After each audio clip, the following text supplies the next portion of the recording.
Hi, everybody. Todd Nash from Senate District 29. I made it home this weekend.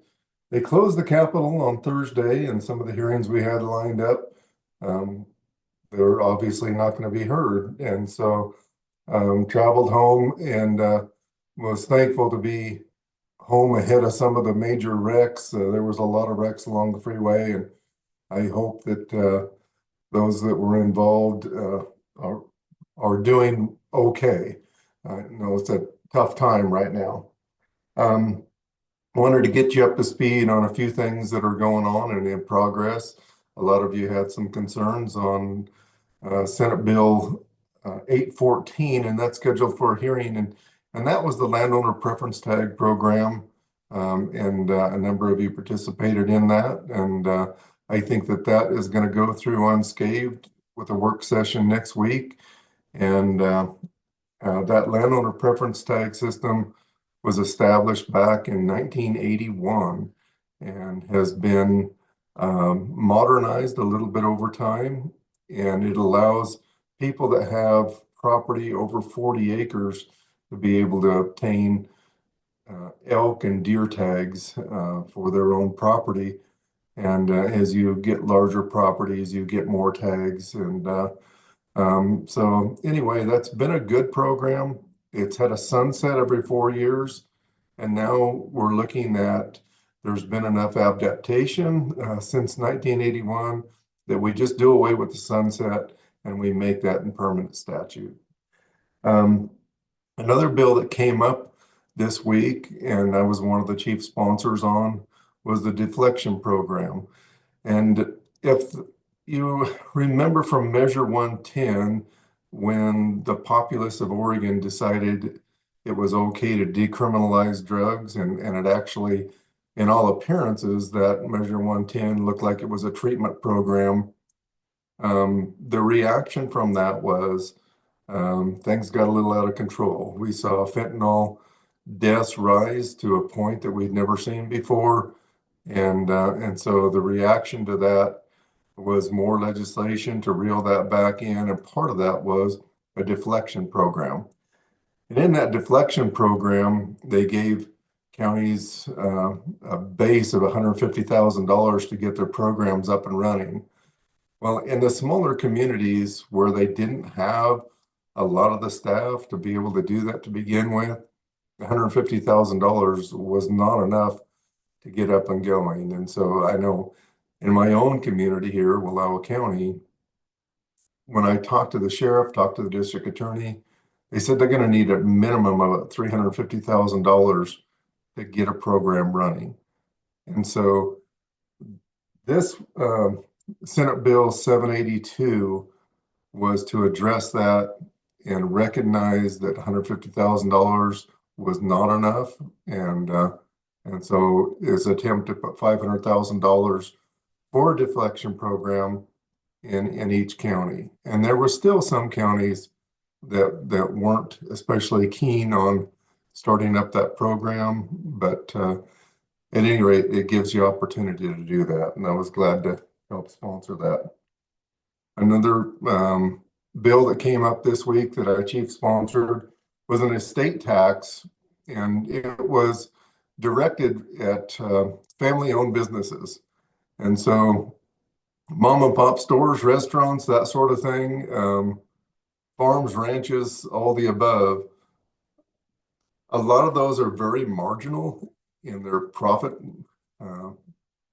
portfolios. And so this was an attempt to do away with that estate tax altogether for those businesses. As they get passed on to the next generation, if there is interested in doing that, a lot of times it's the end of the business because they can't afford to pay the tax with a really marginal profit. And sometimes they're worth a lot of money, but they just don't cash flow very well. So we're trying to do away with that. I want to give huge kudos to everybody that showed up on Senate Bill 769. And that was the bill that would allow the pursuit of of cougars with hound dogs and then refer it back to the population in each county. At one point, we had 500 letters in support of doing that, and there were 76 letters in opposition. And that's changed a little bit since then, and I'll get an update on that at some point, how that closed out. But people talk about our voice not being heard in rural Oregon. Your voice was heard, and it was you, and people were authentic. They came forward, they gave relevant testimony, and it was compelling. We're waiting to see if we're going to get a work session on that.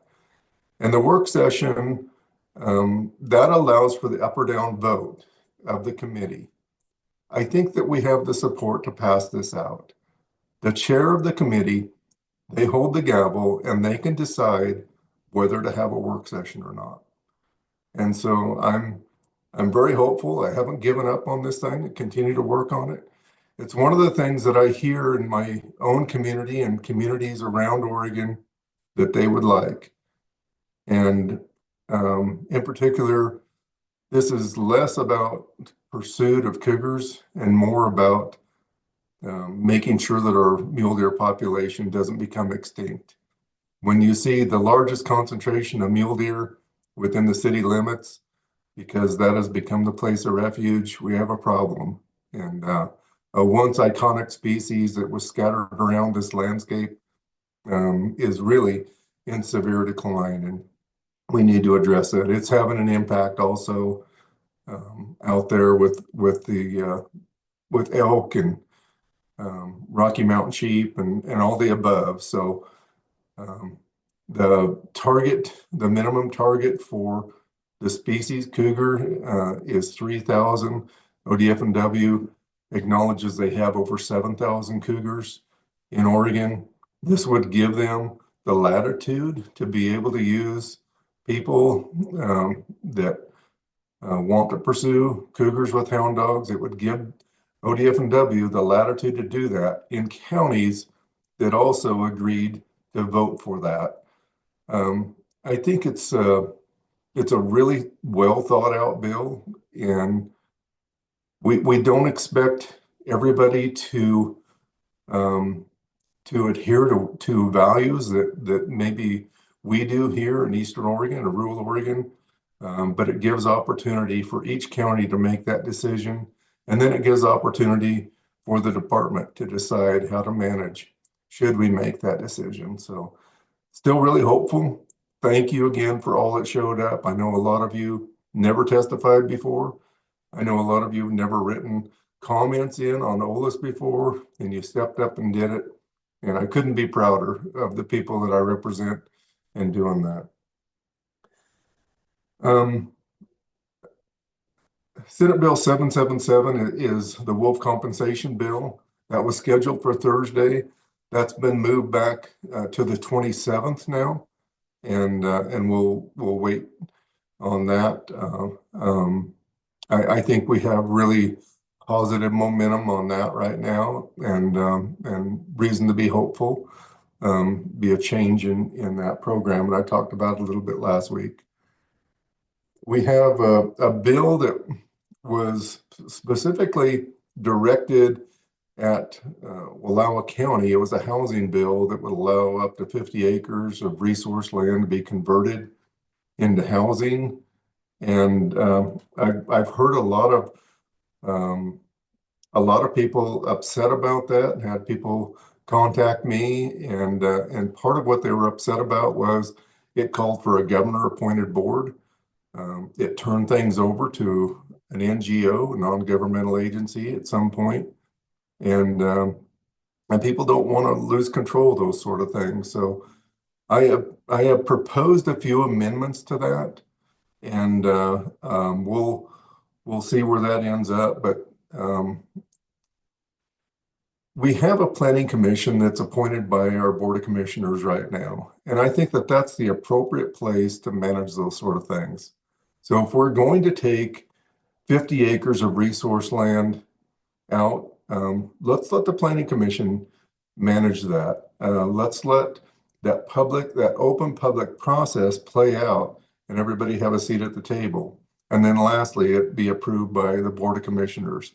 I think it's a much cleaner way to do this. And then in the end, if you decide as a public that you don't want it at all, your voice is heard. And I think that that's very, very important.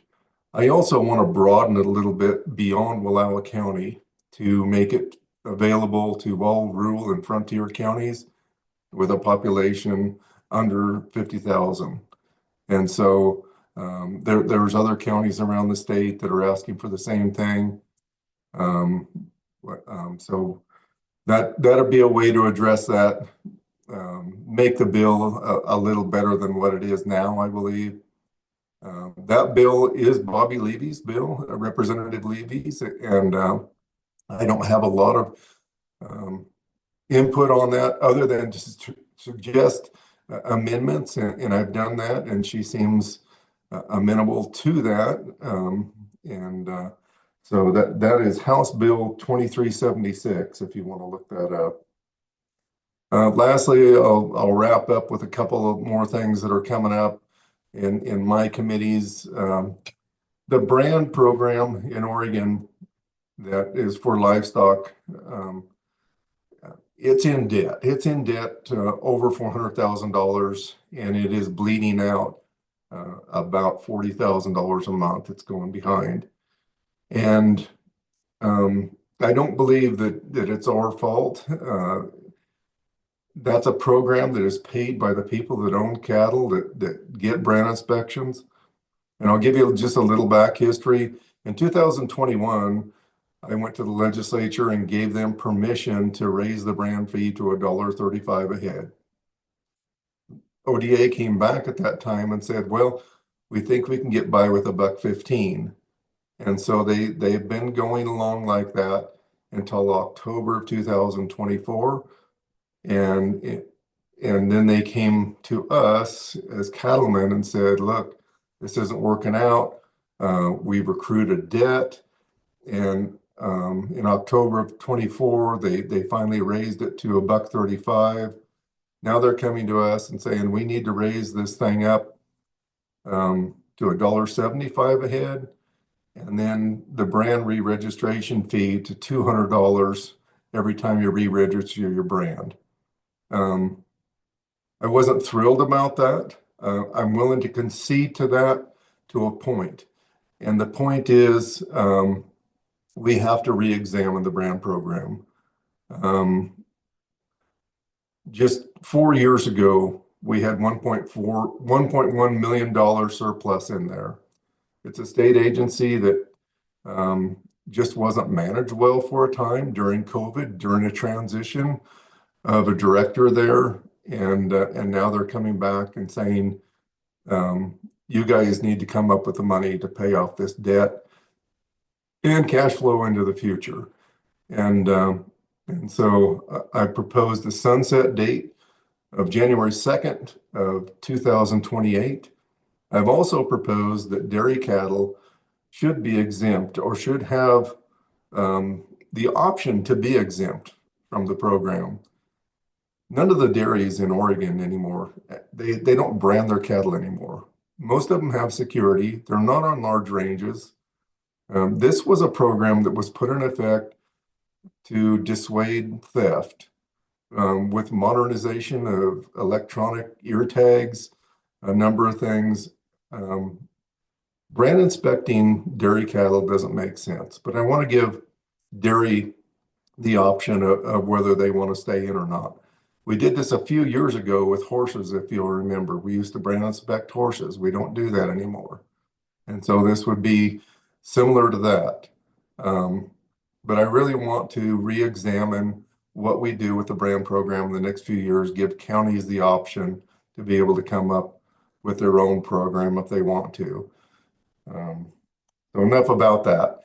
There's also a bill coming up that was proposed by Farm Bureau, and it is to address equine dentistry and preg checking of livestock. And so our large animal vets are getting are are getting stretched pretty thin. It's hard to recruit them, and there's places where we don't have large animal vets for huge expanses of area. And so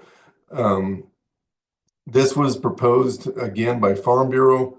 I haven't heard any negative on it yet, but that'll be coming up on the 20th along with Brand. And so I look forward to those hearings and hearing from all of you. Last thing, and I said it a minute ago, but this is the 14th of February. It is Valentine's Day, but it's also the birthday of Oregon. Oregon is 166 years old today, if I did my math right. And it's just a tremendous state. What a landscape we have, from the coast to the Coast Range, to the Willamette Valley, the Cascades, the Great Basin, and this little corner of the world that I get to call home in the Blue Mountains. Just a dynamic, beautiful landscape, and we're so blessed to be able to call it home. With that, I'll say goodbye and thank you all for the good work that you're doing. My work in Salem isn't relevant without your voice, though. I know that for certain. And when these issues come up, we need you, I need you to step up and be that voice. Thank you.